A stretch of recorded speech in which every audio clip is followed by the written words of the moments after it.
ang kapalaran ni Sara Duterte. Dumating na ang matinding hatol laban sa kanya.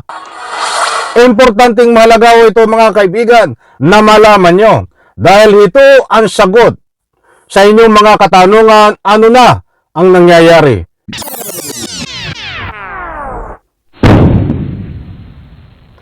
Alright, welcome back to my YouTube channel. I'm Andy's Vlog. Nako, ito ho ang hinihintay ng taong bayan, ang kapalaran at matinding hatol ni Sara Duterte.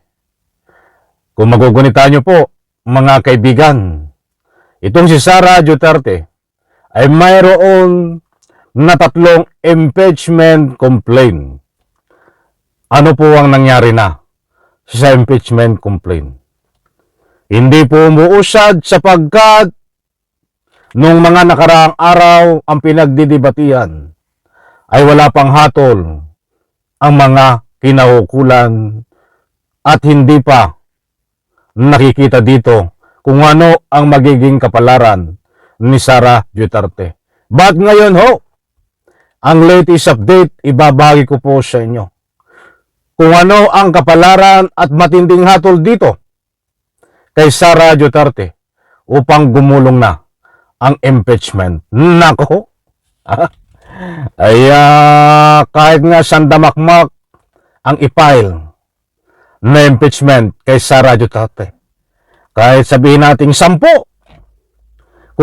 kung walang desisyon, kung walang hatol dito ang Kamara na iakyat sa Senado, ay useless show ito. Kung hindi aaproban, kung hindi hahatulan, kung ano ang magiging desisyon, ay useless po ito. Kaya't mga kaibigan, importanteng mahalaga na malaman nyo po ito, mapanood, mapakinggan. Hindi po ito fake news. Kaya't kapag mayroon po kayong pagkakataon, samahan nyo po akong panoorin, pakinggan, hanggang dulo patapusin. At nang sa ganon, lubos nyo pong maunawaan. Ito ang hinihintay ng taong bayan. Kapalaran at ang matinding hatol laban ho kay Sara Duterte. Nako po, eto na, ibabahagi ko po sa inyo. Shout out po sa lahat. Kumusta po kayo? Eto po. Rosalisa, ngayon ba ilang kongresista na yung nag-endorso ng impeachment complaints laban kay VP Sara? Aga-6 na kongresista ang nag-endorso sa 3 impeachment complaints na naihain na sa Kamara laban kay Vice President Sara Duterte dahil sa paggastos nito ng confidential funds. Naniniwala si Akbayan Party List Representative Percy Sandanya madadagdagan pa ang bilang na ito sa pagbabalik sesyon ng Kamara sa Lunes, January 13. Ayan mga kaibigan, 6 na kongresista, 6 na congressman ang nag-endorso ho sa Kamara dito sa impeachment para ho gumulong mga kaibigan. Dahil ito ay ilang linggo na ho na nakatingga na hindi gumagalaw diyan ho sa Kamara. Kahit nakapile, hindi ho gumagalaw. But dito ho, kaya sabi ko nga sa inyo, samahan niyo po ako kapag mayroon kayong pagkakataon, patapusin ang video na ito para hindi ho kayo mabiktima ng anumang fake news. Kasi kung papanonoorin nyo lang ay yung intro ko at dito ho sa bandang tabi, hindi nyo panonoorin yung gitna, ay nandoon ang pinaka-climax, nandoon ang pinakabuod ng ating pinag-uusapan at tunay na kasagutan. Kaya importanteng mahalaga ho, kapag may pagkakataon kayo, panoorin nyo po. Ito. Nito, hindi pwedeng hindi gumalaw ang impeachment complaints na inihain sa Kamara, lalo na't mandato ito ng Kongreso na aksyonan. Sa gitnaan niya ito ng tumitinding suporta mula sa publiko sa mga hakbang na mapatalsik ang pangalawang Pangulo sa pwesto dahil sa questionable paggamit ng confidential funds nito. Mahigit 1 buwan na ang nakalipas mula nang ihain ang unang 2 impeachment complaints at nakabinbin pa rin ito sa tanggapan ni House Secretary General Reginald Velasco. Pakinggan natin ang bayan. Ayan mga kaibigan, sila na ho nagsasabi na mahigit 1 buwan na nakabimbin diyan po sa opisina ng House Secretary, General Secretary na si Velasco. But ngayon ho, mayroon pong latest update, mga kaibigan. Ito ho, mas matindi pa. Ang bagong development, ang masasaksihan nyo po, mapapakinggan, mapapanood. Kaya nga sabi ko nga sa inyo, ang kapalaran ni Sara Duterte at ang matinding hatol, dito ho, ibabahagi ko po sa inyo ang resibo at ang katunayan, mga kaibigan. Payag ni Akbayan Party List Representative Sendanya. Hindi pwedeng hindi gumalaw. It's incumbent upon the leadership of the House to take action at to give a fair attention to this impeachment complaint. Kasi yan ang nandoon sa Constitution at nandoon sa ating rules sa mababang kapulungan. Ayon naman kay Velasco, humingi sa kanya ng sapat na oras ang ilang kongresista upang mapag-aralan ang mga impeachment complaint na inihain para makapagdesisyon na rin kung mag-e-endorso ng isa sa mga reklamong ito. Nabanggit din itong verified na ng legal department ng kanyang tanggapan ang tatlong inihaing impeachment complaints at maaari nang ma-transmit sa Office of the Speaker. Balik sa'yo. Ayun mga kaibigan, na verified na ang tatlong impeachment complaint. Ibig sabihin ng verified na napag-aralan na, mga mahal kong taga-subaybay, at ito ay handa na para i-transmit, ibigay sa opisina ho, sa tanggapan ng ating kasalukuyang House Speaker. Importanteng mahalaga ho ito mga kaibigan na malaman nyo dahil ito ang sagot sa inyong mga katanungan, ano na ang nangyayari sa impeachment. Ito ba ay magkakaroon pa o tuloy pa? Yan po mga kaibigan ang kasagutan.